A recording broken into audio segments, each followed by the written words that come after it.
Today, we're talking about learning and getting better at this craft of photography. Whether it's street photography, portrait photography, any type of photography, these 3 tips will help you out. 60% of the time, it works every time. We'll get you better, we'll get that photography eye going, and we'll get those creative juices flowing. Sometimes you just need a little pick-me-up. I still throw these tips in the mix whenever I'm in a little creative lull or don't feel like shooting. Throw them in there, get the juices flowing, and I'm back at it. I'm back shooting, I'm back getting bangers. So without further ado, let's go ahead and jump into these 3 tips that I got for you guys.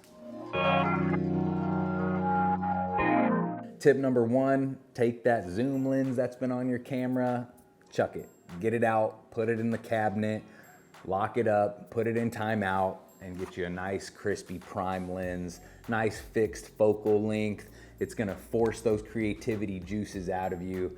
When you have a zoom lens on, it's almost like a cheat, right? If you need to punch in, you zoom in. If you need to punch out, you zoom back out. When you have a prime on, you gotta move your body. You gotta move your camera. You gotta lay on the ground, get up on a curb, stand up somewhere higher, lower, whatever you gotta do. You gotta move to get the proper shot, to get the proper angle. So when I got a prime, my first prime was an 85mm Sigma, still have it to this day, and it is my go-to lens for a lot of things, whether it's portraits, street for sure. But yeah, this is my go-to guy, f1.4, great for night photography as well. I've been recently shooting on a 50mm, still getting used to it, but I definitely love that focal length. The 50mm is a great starter focal length if you're just dabbling into primes.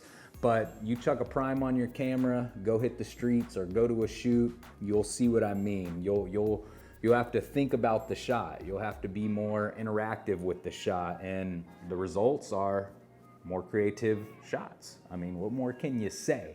Get a prime, chuck it on, let's go to tip 2. Tip number 2, and probably one of my favorite tips out of the 3, it's one that I use very frequently still to this day, and that's shoot through something.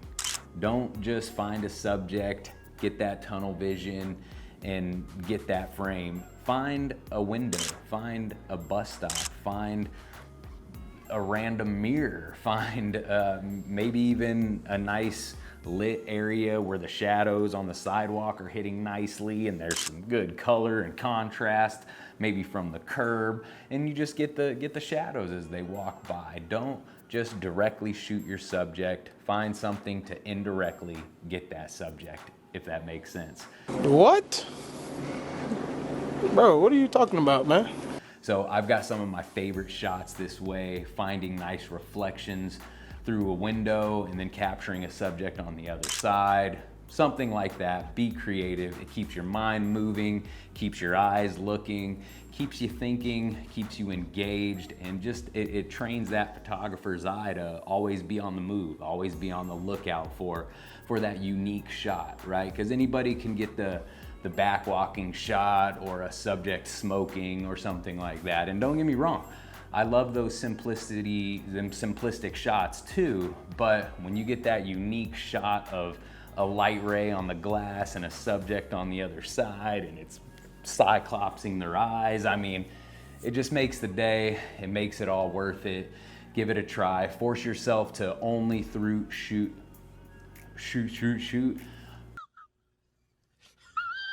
Force yourself to only man, I just can't talk today. Wait for it. Here it comes.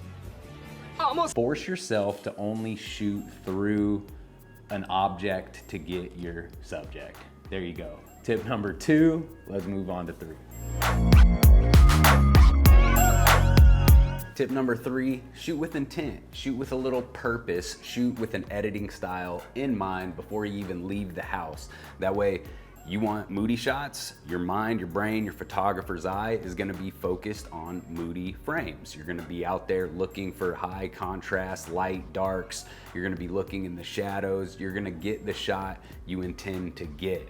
Whereas if you go out with a blank canvas, you're gonna be spraying everywhere and you're probably gonna get home and be a little disappointed with the results. Kind of like the red car theory. If you leave the house and you go on a little drive, your chances of you seeing a red car, slim to none.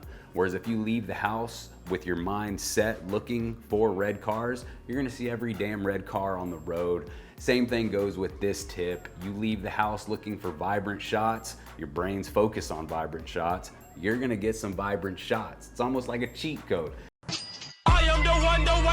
These shots are just gonna fall in your lap, you're gonna get home, you're gonna be satisfied with the results.